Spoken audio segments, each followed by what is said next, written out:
Good evening, folks. Dave Jorgensen here again with the Super Affiliate Network, Internet Marketer, and this is my, I believe, 13th video that I have been doing in the challenge. And I'd like to title this little talk tonight about uh, Don't Let Anything Stop You. Don't let anything stop you.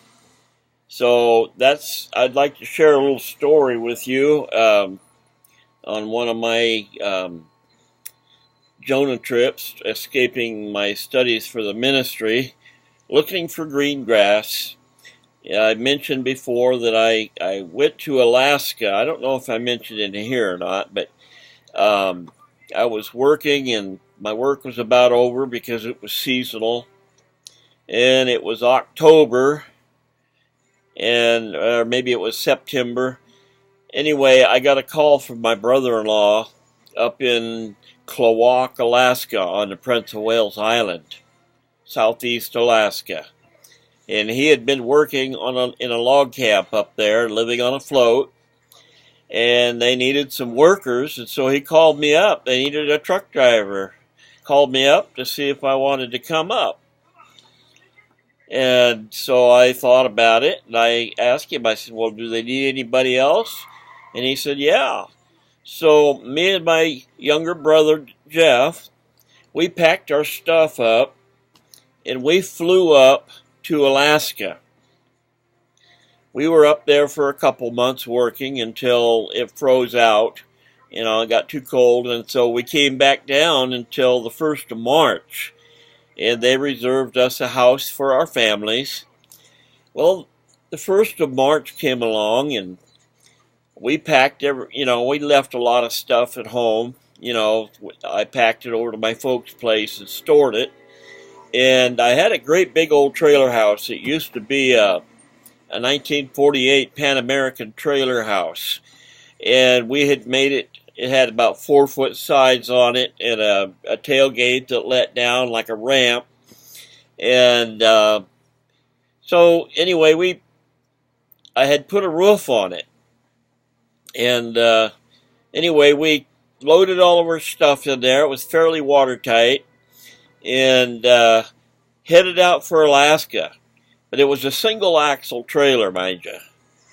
And I didn't know it at the time, but I found out later, I had about 7,000 pounds of weight in that trailer. And it was very much overloaded. And wait a minute, anyway, I was so overloaded that, we went about 100, probably even a little over 200 miles, and the first tire blew out. And so, and I had bought an old motorhome, a 66 Chevy motorhome that I should have done some work on it before I left. It needed a head gasket. But it was running pretty good, so we thought, well, it's not that bad. We'll just go up there. And anyway, we started out and blew a tire. So we changed the tire and went on another 100 or 2 miles and blew another tire. They were all on the right side, the weight kind of goes like that, on the roads. And the thing of it is, you ruined the tire every time you lost one, because by the time you got stopped with all that weight in it, you knew you had a flat, it was already ruined. So anyway, we bought 2 more new tires in Oregon there, and we were leaving from Northern California and the Fortuna area. And then we got down into Portland on the on I-5. It wasn't, we didn't go through on the bypass there. We went right down through it. We got down in the Terwilliger curves there in Portland, and I blew a tire. And I didn't even know it was blown, but these people came up beside me and were motioning. Well, then I knew it. So my brother and I, right during rush hour in Portland, were doing trying to change a tire, backed up to this stickery brush during rush hour. Man, traffic just whipping by. And we finally got that done, and we went up and we got into Washington about 40 miles, and we blew another one. Fortunately, I found another heavy-duty tire, and by that time we had slowed down. We were only traveling about 35 miles an hour just to keep the heat down on the tires. And you imagine what that's like in the rush hour traffic and the freeways and stuff, especially going through Seattle. But we made it on up, and we stayed in another rest area up there somewhere, and then we pulled out again, and we went on up, and we had a deadline. You know, we had to meet the ferry up there in well, I can't even think the name of it now, but anyway, we went up into Canada, British Columbia there, and we were going up along the Fraser River Canyon, and I blew a head gasket blew. So there we sat. My brother went into town the next day. We had a big, wide gravel area that we, that we sat in for a couple days while we worked on it.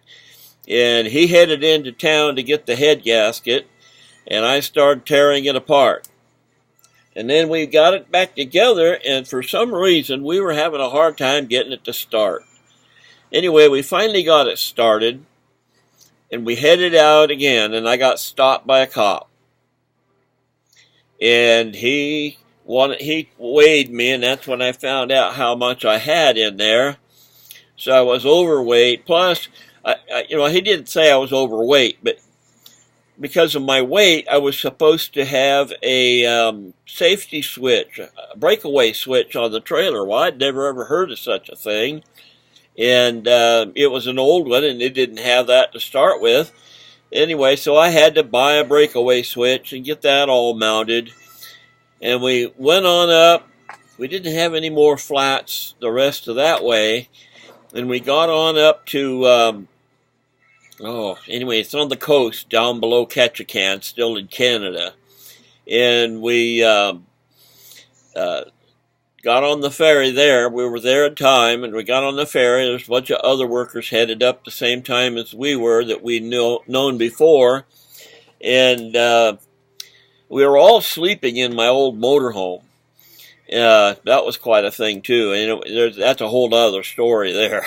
But anyway, we finally made the ferry, and we got our distance and got up to the camp. And what I'd like to draw from this little story is that no matter what happens, if you got a goal, like in the sand business, you've got goals set, and all kinds of things can come up and happen to discourage you and all that kind of stuff.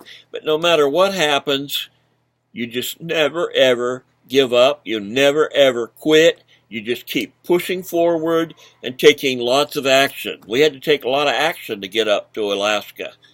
But I just wanted to use that little story to illustrate, don't ever let anything stop you. Good night, folks.